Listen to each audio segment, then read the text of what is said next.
Hello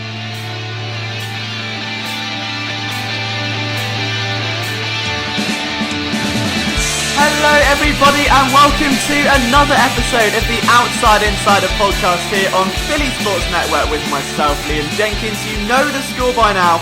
All things Eagles related from the last 7 days wrapped up and laid gently onto a hockey puck because LJ went to Prague. If you've been away for a week, if you missed that. And given to you very gently. But thank you so much for all the support, guys. I know we had no podcast last week. That's because I was covering the Flyers season opener out in Prague. That was a phenomenal experience. There's a vlog on this channel and about 1 million different articles that I wrote.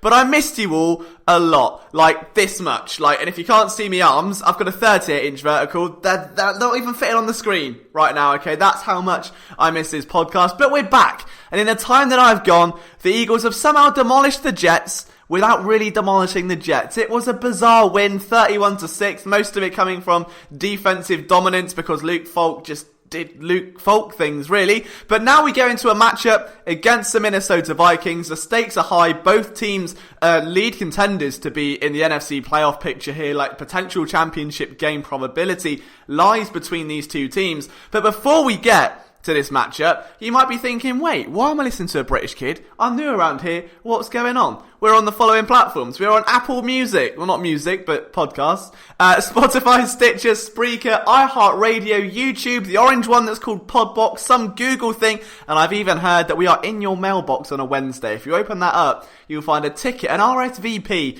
to today's podcast. So go and have a look now. Don't, because it's not actually there, but it's a thought that counts. I wanted to start this podcast in a bit of a different manner. And that is, well, you know me, alright? I've missed it for a week. The LJ analogies build up. You know the brand of this podcast by now. We're all about making relatable analogies that make no sense whatsoever, but at least we understand them. And that's the thought that counts. And especially about love and feelings and listening to Marvin's Room at 2 a.m. We've all been there. And I think Doug Peterson was a little bit earlier this week. And you may be realising what I'm talking about here, but the Eagles face the Minnesota Vikings and one running back by the name of Dalvin Cook. And boy, is he cooking up a storm, let me tell you. Yeah, he's kind of blowing the league apart this year. It's frankly unbelievable. I don't like it. He's got 542 yards through 5 games. But what if, in some parallel universe, the Eagles took Dalvin Cook? And I think Doug Peterson's wondered it as well. He told reporters earlier this week, in my best Doug voice, yeah, real close, right there at that time. I remember just going back and watching him out of the draft, studying him a little bit. I really liked his explosiveness, not only with the ball in his hands, but he can catch the ball out of the backfield, explosive play. I mean, that's nothing like Doug Peterson, but I tried, and it's a thought that counts. But it got me wondering. And some of you may have read the article that I wrote, so brace yourselves, you're going to see a repeat. If you haven't read the article, well, this video, this podcast is going to be for you.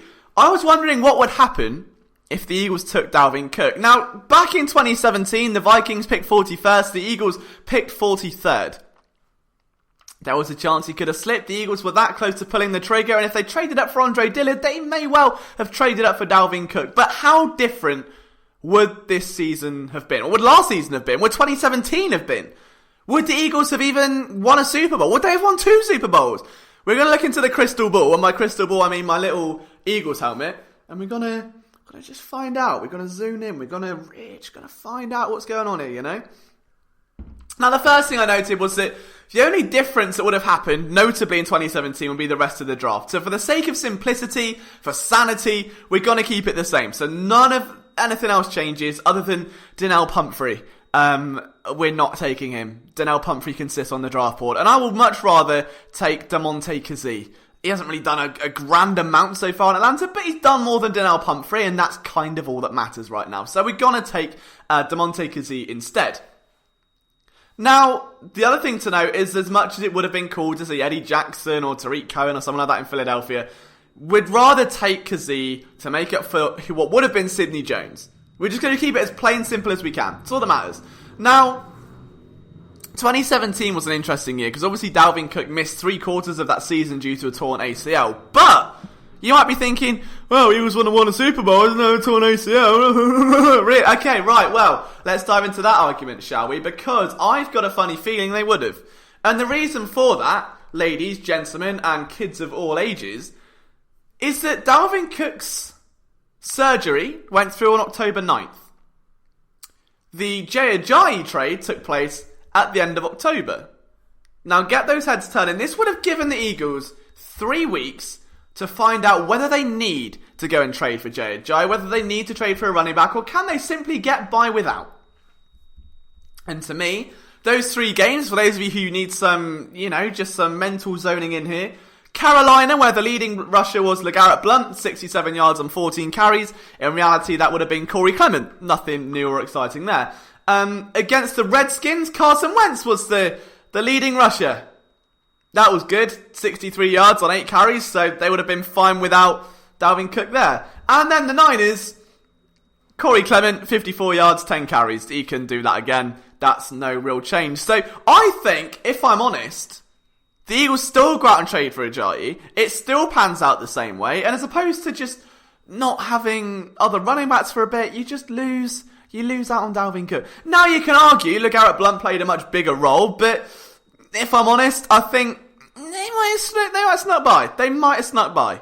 The 2017 window may have been the most likely to not be a Super Bowl, but 2018, last year, we're going to have fun now. So back into the crystal ball we go. And the thing that I think would have freaked most people out is that Dalvin Cook missed 5 games due to a hamstring injury that year. And my God, imagine if that was in Philadelphia. Fans would have lost their minds. Right, they'd have gone crazy about that. I mean, look at the recent medical history. It's barbaric, alright? Fans would have just gone mental. But somehow, he came back from those games. I mean, he was very much on a pitch count that year. But he still posted 615 yards through the ground, 300 through the air. And for context, Josh Adams posted 511 in 14 games. So the probability of Adams filling in isn't alien. But we're forgetting someone here. If Dalvin Cook was on a pitch count, if Dalvin Cook was injured for those few games with a hamstring, Jay Ajayi is still around. And Jay Ajayi wouldn't have been getting the lead, carries against Atlanta. And therefore, Jay Ajayi would be healthy. So by the end of 2018, you would have Dalvin Cook and Jay Ajayi and Corey Clement. And all of a sudden, that backfield looks a little bit different, right? In a parallel universe, if we're to assume that that is the case, I mean, what happened when the Eagles played the Saints in the playoffs? Well, they averaged 3.3 yards per carry on 10 attempts. Are you telling me Dalvin Cook went healthy and Jay Ajayi wouldn't have averaged more than that? Because I think they would have. And to be frank here, I mean, Cook missed most of his action earlier in the season. He mustered 4 consecutive games of 10 carries or more and a third of his total receiving total in those final 4 games. Now, I don't want to be that guy, but Dalvin Cook also played the Patriots in Week 9 and he had 84 yards on 9 carries and 8 receptions in the process, which is better than Todd Gurley's 35 yards in the Super Bowl. Again, I'm just playing devil's advocate. If the Eagles get to that Saints game with the magic around Nick Foles and they actually have a run game they can lean on, that's a Super Bowl. I've got no harm in saying that. And this isn't a case of me looking back going, oh, Liam, stop longing for the past. Like, I'm just playing, it's fun. It's fun to look at Doug Peterson being that close to Dalvin Cook. We know what he's now doing with Jordan Howard. We know what he's doing with Miles Sanders. How different would this backfield have looked? Would they have had a rushing identity? And I think they would have won a Super Bowl. Now, in 2019, obviously we know what the future holds here with Jordan Howard. He's looking great. That wouldn't have happened. And also the Eagles took Miles Sanders with the 53rd overall pick. So, we can't be having that. We've got ourselves Dalvin Cook to worry about. So, what we're going to do, for the sake of this debate, is we are going to trade pick 53 with the Bengals. Okay, the Bengals picked 1 step ahead. They can now pick 1 step back. They can double up. Maybe add someone like cornerback Ronnie Johnson to a still bizarrely weak secondary. And what would they give up? Well, I looked at the NFL draft chart, the value maker, where every pick's got points, and pick 53 is worth 370. The pick swap takes 5, that's down to 365. Pick 73 is worth 230 points. Devin Singletary, my sweet prince, come on down. Oh, isn't that a bit juicy? Dalvin Cook, Devin Singletary. Tell me you're not. Tell me you're not a bit flustered now. Tell me not even a little bit flustered. It gets better though, because also included in that trade, we still got, 100 points to make up. So pick 136, that's worth 38 points. Did someone say Riley Ridley in the 4th round? I think they did. I think they said Riley Ridley. I think they did. And now we're going to have Singletary. We're going to have Cook. We're going to have Riley Ridley. We'll keep our Sega Whiteside for the hell of it. It could be worse. And then we'll take a 4th rounder for next year just for the hell of it. I like that. I think that is a good alternate universe to live in. Because if you're not flustered already, if you want some 50 Shades of Grey content, right, here's how the Eagles' backfield would line up in its theoretical universe. 2019, at least on the back of one Super Bowl. Would they have done it in 2017 with Dalvin Cook injured? I don't know. I don't want to say yes for the sake of clickbait. I think there's a chance, probably a high chance they would have lost it if it was just on Ajayi and Clement. But 2018, I think they would have won it. In 2019, they go into the season with a backfield of Dalvin Cook, Devin Singletary, Corey Clement, and Darren Sproul. Sorry, don't mind me. Just getting a bit flustered, guys. Just a little bit hot under the collar here. In 2019, Cook's got over 700 yards from scrimmage and 5 touchdowns. Singletary, he's already on 127, but he's averaging 12.7 yards per carry. That bit's important. This would be monumentally fun. And that's all it is. It's a hypothetical. I'm comfortable with Jordan Howard. Hey, I was the first one. I made a film room saying the Eagles should trade for Jordan Howard, going through all those nice qualities that we're talking about now. Back in, I don't know, maybe March? Something like that. I have to check on the channel, but it's up there. And then they traded for him. I've been pounding that table ever since. Howard should be the lead back. Howard for RB1. Why are we giving it to Sanders? I've been that guy, so I'm by no means criticising this backfield. Wonder, with the one who got away, how would it have panned out? Would we have got married and happily had children? Would they have stolen my car and burnt my house down? Some of us will never know. Some of us try to find out. Some of us probably already are finding out. And hopefully your car and your home remains unburnt and unstolen. But for Doug Peterson, I think it's safe to say Dalvin Cook would have been a good pick here. And the Eagles have a history of kind of blowing recent drafts. Look at wide receivers drafted under Howie Roseman. You go back to Marvin McNutt, for crying out loud. It's not a pretty picture. But Dalvin Cook would have been one hell of it. And pretty much anyone, getting that kind of pick. Anyone in the draft would have been fun. But that's it. I just want to throw that to you guys as a potential theory. What do you guys think? Would you like to see Dalvin Cook as an Eagle? Do you think the Eagles should have had maybe 1 ring or 2 with Dalvin Cook as an Eagle? Let me know down in the comments. I'm always excited to hear what you guys think. And obviously, if you're on YouTube listening to the rest of this podcast, the full episode will be uploaded later tonight. If you listen to the podcast, strap up, buckle in. Let's get rolling with the rest of the show. On to the second part of the podcast. It's a little bit earlier than normal for this bit. We normally say thank you next for around 20 minutes or so, but do you know what? I'm feeling zesty. I'm feeling adventurous, and today we're going to dive straight into your mentions. This is the part of the show where I dive through my Twitter mentions at Liam Jenkins PSN, and I find the questions that you want the answer to, and we're going to kick things off with Justin Friedberg. Thank you. Next at Union Nut 26. What position do you see likely for the Eagles to target by the trade deadline? That's an interesting one for sure. I genuinely don't know at this point. You'd like to assume cornerback, but by the time the trade deadline kind of comes back around, we're going to see Ronald Darby back in action more than likely. Jalen Mills comes back off PEP. Sidney Jones should get through whatever mental barrier Doug Peterson wants him to push through. So I can't see there being a really unanimous push for a cornerback. A few weeks ago, definitely it would have changed the course of the season, but right now, where you're going to have that whole cornerback corps back, if you're still feeling the need to trade for a CB1 at that point, given the whole core is back together, then you should have done it in the off-season, and it's a little bit of hindsight biting you in the rear there. So I don't see it being corner. Receiver, depending on Deshaun Jackson's availability, you're looking at a guy like Jordan Matthews, who isn't a trade target, kind of, maybe, potentially, but you never know. I understand the logic behind it. If Jackson's ab injury continues to haunt him a little bit, defensive tackle will probably be the area that I look at most, because the Eagles have such little depth there now without Malik Jackson, without Timmy Jernigan, and fair play to Akeem Spence and Hassan Ridgeway for stepping up beautifully over the last couple of weeks, but I don't know, I think that you can attribute Fletcher Cox's drop in actual production to maybe his injury, but I think in terms of what he's doing on the field, he's still as productive as he ever has been. So maybe like a DT2 or 3 to come in, a veteran guy that can just sneak in and pull out some extra snaps and take some weight off the shoulders of a more inexperienced player. Someone like Hassan Ridgway, he only played in like 5% of snaps last year. But outside of that, I don't really know.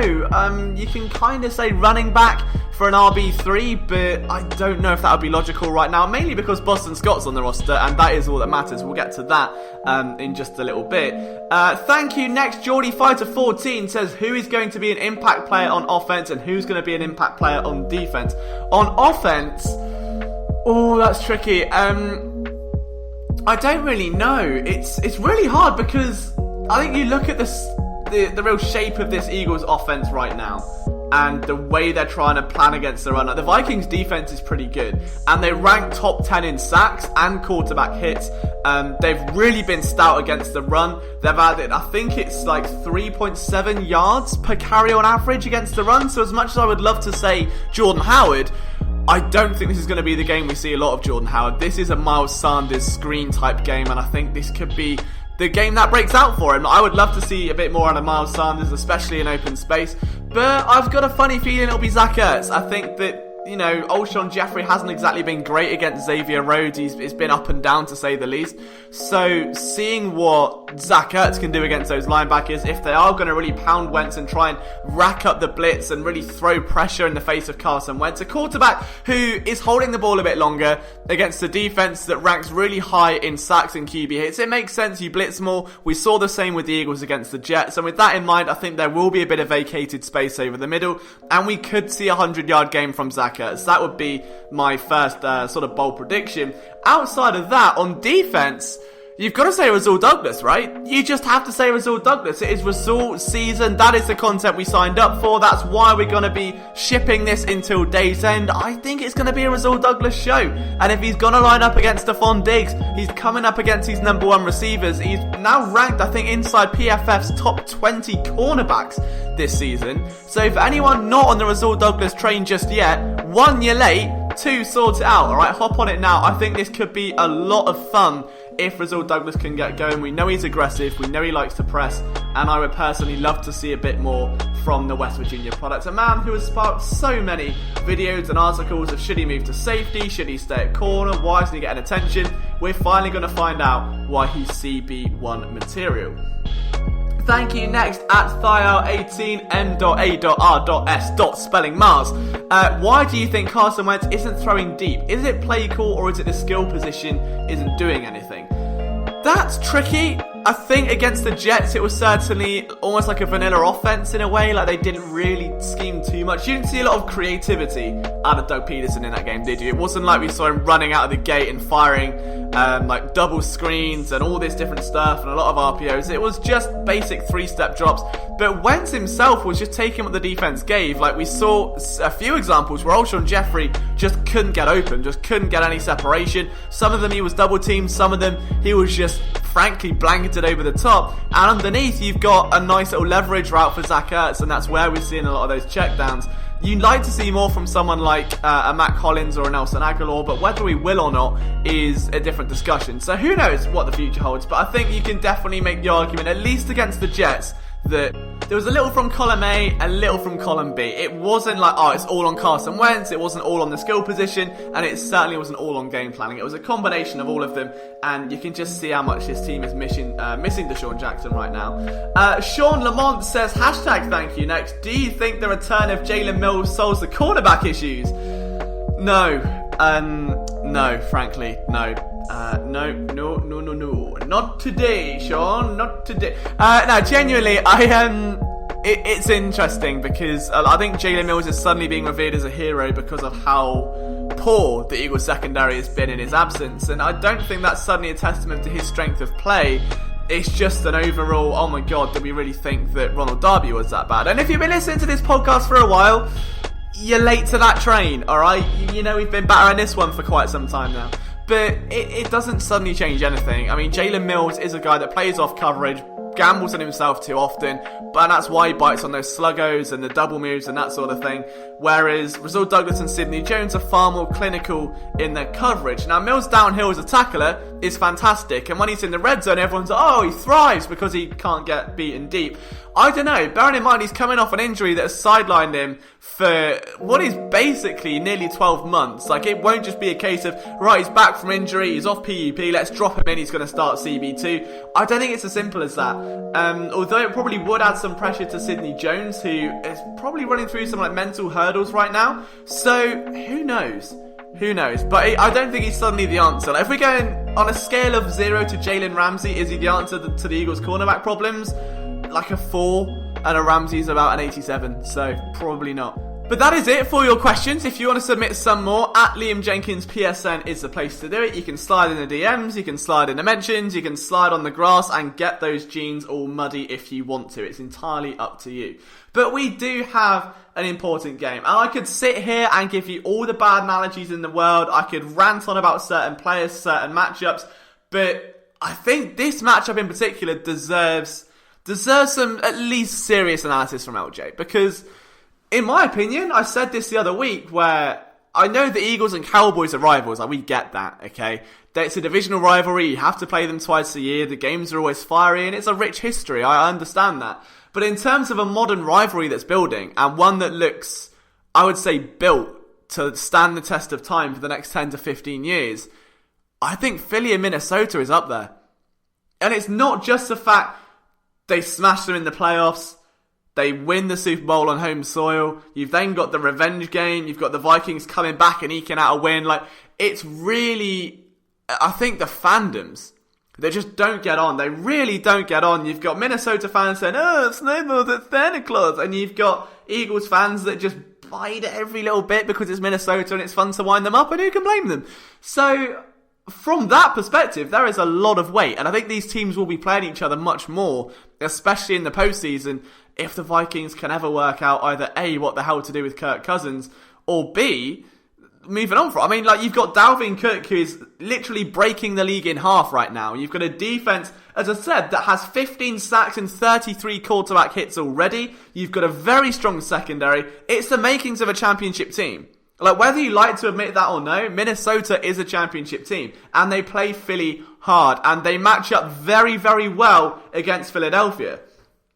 And the main reason for that is that, 46%, I wanted to give a big shout, because a lot of these stats today came from the Facebook group Bird Gang Bangers. I know Chad runs that group. If you're a diehard Eagles fan, Facebook groups are a nightmare because you just end up with all kinds of nonsense. If you want a Facebook group to talk Eagles and it be real stuff and genuine discussion from passionate fans who want to learn about the game, Bird Gang Bangers is the place to go, alright? It's not what it sounds like, okay? It's not dodgy, I promise. Bird Gang Bangers, get in there. But Chad posted these stats up. So 46% of Minnesota's offensive yardage has come through rushing. That's the highest in the league.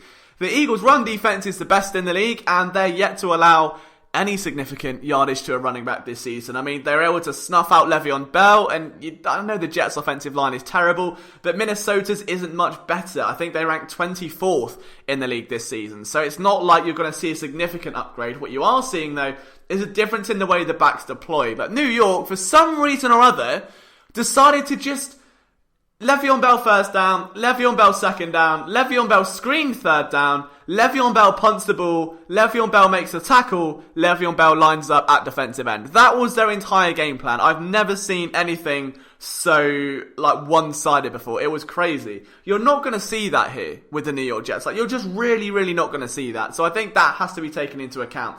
They're deploying Dalvin Cook in a very different way, where he's getting a lot of screens, a lot of reverse screens. There's open field ahead of him. He's lightning quick. He's got a thick base, low center of gravity. You know he's going to cause problems. He's done it all season long. And the Eagles' open field tackles, yeah, less said about that, the better, really, isn't it? Do we have to go back through that again, really? The good news is Ronald Darby won't be out there with his armbar tackles. They've gone. So that's always a plus sign.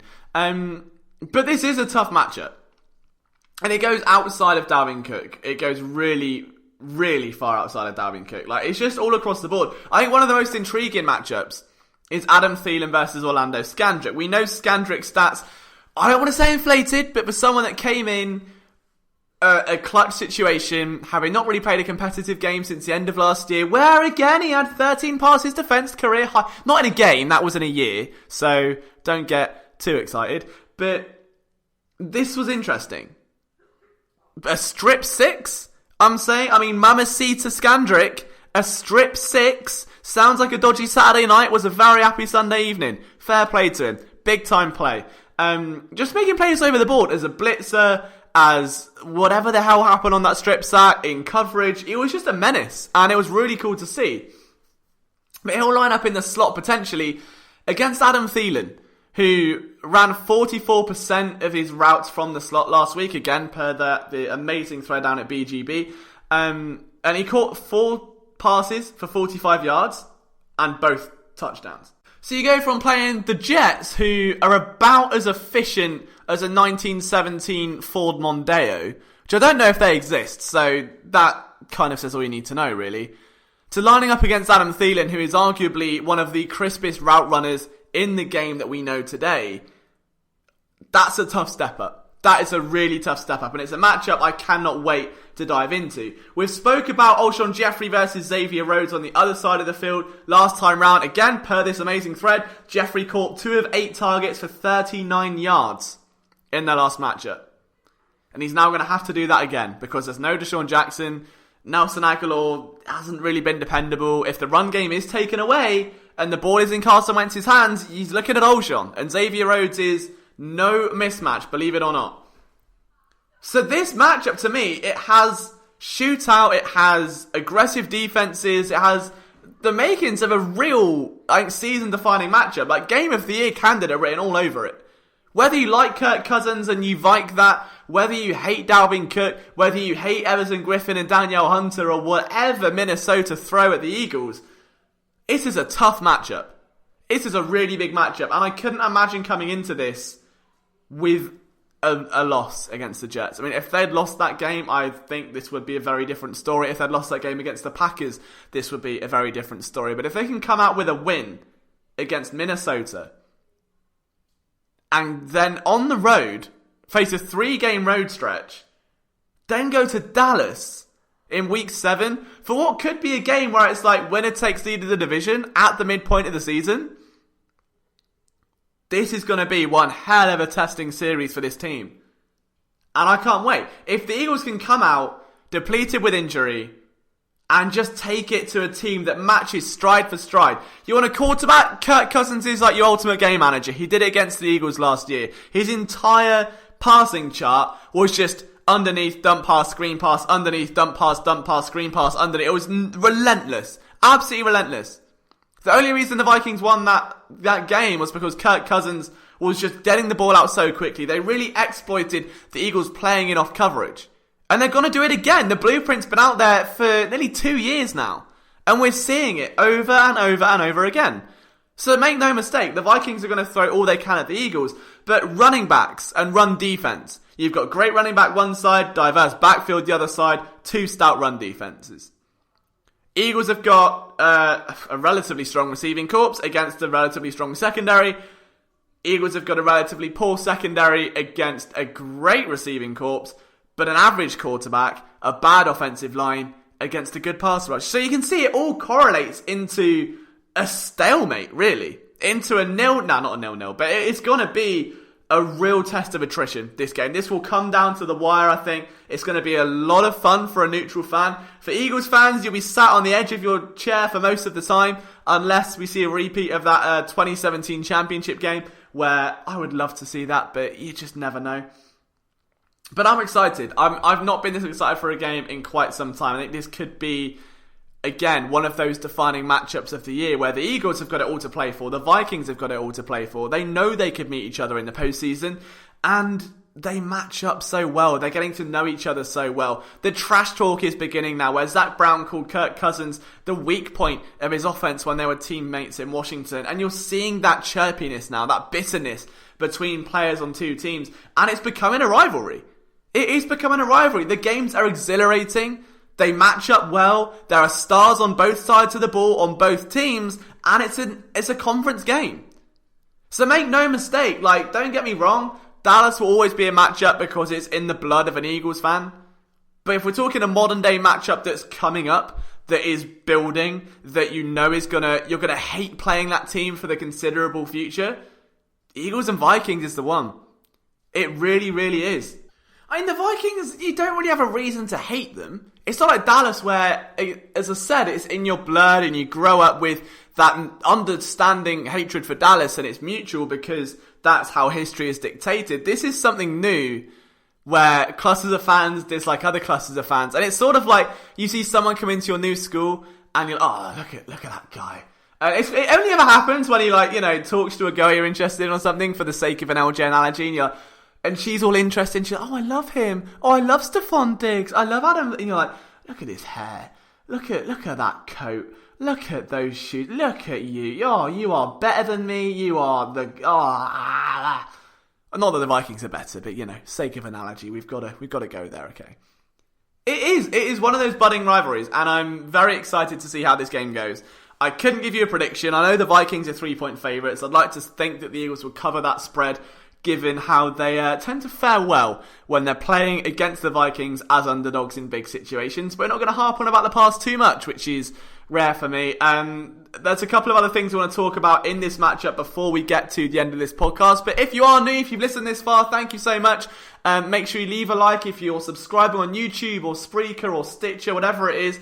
I mean, the best thing you can do for us, honestly, is just leave that 5-star rating on Apple Podcasts. Even if you don't have Apple Podcasts, leave 5 stars, because that's what helps this podcast grow, and it means more content like this can grace your lovely ears on a Friday afternoon. There's one more thing before we get into the last big analogy of the day, and that is that we have a history on this podcast of talking about a topic and then news breaking about said topic about 10 minutes before I post the show, deeming the entire hour-long podcast irrelevant. It's not happened today, ladies and gentlemen. It is not this day, because today, before recording the podcast, I can proudly announce the Eagles made a roster move. I know, it's incredible, it's absolutely remarkable. I never thought I'd see the day, but here we are again. The Eagles made a roster move. I mean, it's bad. It's really bad. I mean, Corey Clement is on IR. We shouldn't be applauding that at all. Although it is a bit phantom, isn't it? His fall from grace has been absolutely bizarre. The reason we're applauding it is Boston Scott, my guy. If you've been around for a while, you know the Boston Scott hive is real, captained by me. There are a few hives I run here in this entrepreneurial venture. One is Captain Craven, one is Boston Scott, one is Russell Douglas. I'm a man of many hats, what can I say? But it'll be interesting to see what he can do. Like, is he going to get a chance on special teams as he did against the Texans last year, which everyone's like, oh, Boston Scott's never done punts. Yes, he did. Go and watch. Texans. I think it was week 14. He did it. All right? Leave it. He's fine. So Boston Scott had 40 yards in preseason, a touchdown in preseason, made me hit the whoa in preseason on the watch-along streams if you were here for that. I'm excited to see if he can get involved in this offense. Bear in mind, Corey Clement, I think, has had one carry all year. Darren Sproles has been the other guy sort of burdening that workload for a running back. So we've not really seen too much of Corey Clement. But it is really bizarre though, isn't it? Like, he went from 108 yards in the Super Bowl, 2017... great rookie year. 2018, battles injury, fades away a little bit. Then the Eagles revamp their backfield, and then he fumbles 2 punts in what felt like very quick succession, even though they're different games. And now he ends up on IR after his shoulder being in a sling and out of a sling. Is it the shoulder? Is it a knee? We don't know. This medical staff makes me question my own existence sometimes. I mean, you could film like a whole hospital series around the Eagles medical staff. Like, I'm talking ER or Holby City. I'm not sure if there are other American medical dramas. Something like House would work quite well. Like, oh, House! Oh, Corey's hurt his arm. And House would give a sassy response like, so? I guess that's what he gets for being a Clementine. And then the intro would play, and then he would go off and be healthy and fumble a punt. That's basically... Do you know what I'm thinking saying these things? There's a lot of no-context Twitter accounts right now, and I swear to God, if there's ever a no-context LJ Twitter account, I think I will die. I don't know what I would do in that situation. Because a lot of what I say in these podcasts are just total rambles, or bad analogies, and about as useful as a flannel in a flash flood, for the lack of a better term. And I think that would have fitted one quite nicely. But, back onto the main discussion, it's a shame for Corey Clement. It really, really is. Like, he started his career so strongly, so proudly. Everyone was excited about him. Now, there were cries to have him be the lead back, and I know it was only Ajayi and Blunt, and Wendell Small was never really going to be much competition, was he? But there was a time, Corey Clement was the guy. Now no more. He's on IR for some reason, presumably. Which means I think the Eagles are going to have a little bit of space for the receivers they signed, Jeff Wilson, and more importantly, Bostonian of Scottington. That is the name we've all come to see. But the final thing I want to talk about comes down to one word, begins with an I, ends in a Y. And it is not imagery. For those, see, I knew you'd be thinking imagery, you bloody devils. Oh, no, it's not. It's identity. The identity of this team.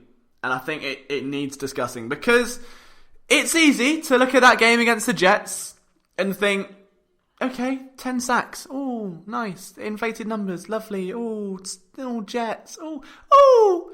And that is basically how the rest of the league views it. The Eagles have come out of that thinking, we've bullied our way through. We've got 10 sacks. And the rest of the league's like, Jets. Sacks friend. Jets friend. Beat the Jets. And now they face a real challenge in Minnesota. And there was a lot less to like about the win against the Jets than there was a lot more to hate in the loss to Detroit. Like, I saw more positives in the loss to Detroit than I saw in the win against the Jets, if that makes sense. So now they come off that huge win against the Packers, the monumentally game-changing, season-changing, Super Bowl's coming home win against the Packers. They blow away the Jets in a way that they really should have done. But now we need to know the identity of this team, because until that game, the pass rush was dire. The secondary was dire. The offense was spluttering. And now against the Vikings, it's, Jordan Howard's the RB1. I like what I've seen. It's, okay, Doug, well, where was that 3 weeks ago? So, should have changed that then, shouldn't you? And then it's, Brandon Graham has had 3 sacks. That's fantastic. But can he do that against this Vikings line? Something like this has to be the game where complacency is completely eradicated. The Eagles against the Jets still had a stunning number of penalties, and I don't know how or why, but they had another Pavlo. Another Pavlo! That's 2 weeks in a row they've had bloody Pavlos from Modern Warfare 2. I won't stand for it anymore. Alright, I won't. It's diabolical. So that's happened. No more. It has to go. Because the Vikings are the first team they've played since Green Bay that will punish them. The Jets weren't ever going to... I think you could have an offense of me at quarterback, Thomas Peterson, one of our writers, at slot receiver, Brian Cameron as our running back, and Chris Infante outside, and we would still put up a touchdown. Mainly because I would quarterback rush the entire way down the field, and, I'm a supreme athlete. You can blame me. But this has to be a game where those errors that somehow they got away with against the Jets, and somehow get away with against the Lions that kept them in the game, and somehow got away with against the Falcons, the fumbles on kickoffs, the fumbles full stop, the penalties, they have to end. They have to end against this team. Because if it doesn't, it's going to be trouble. And we're going to see a very different game. A very different game. And I think that the Eagles are in a good spot to rebound from that and to really solidify their identity. Because there's 2 ways of looking at it. There's one where they'll get complacent. There's the other where Doug Peterson will really hammer home exactly those points I've just been talking about. And they'll really channel into that underdog mode again. Because I was saying to Thomas Peterson in our streams, you couldn't call this team underdogs in week 1 and week 2 and week 3 and week 4 and certainly not week 5. Because they weren't. The Eagles came into this season with one of the best offenses in the league, one of the best quarterbacks in the league, who's now fully healthy, and a stern defense. I don't know what more you could want. That offense on paper is better than 80% of the NFL's. Easily. And yet somehow, because they're down to Atlanta or they're down to Detroit, they're underdogs?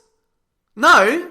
That's just a good team who are favourites being upset and losing. and a lack of identity on offense and defense. Are they blitzing? Are they not? Are they soft? Are they hard? Are they going to tackle aggressively? Are they going to fly around like Sendejo? Are they going to be composed? Are you going to play over the top? Are you going to play underneath? Are you going to hold on? Like, there's so much. The running game especially had no identity for 3 weeks.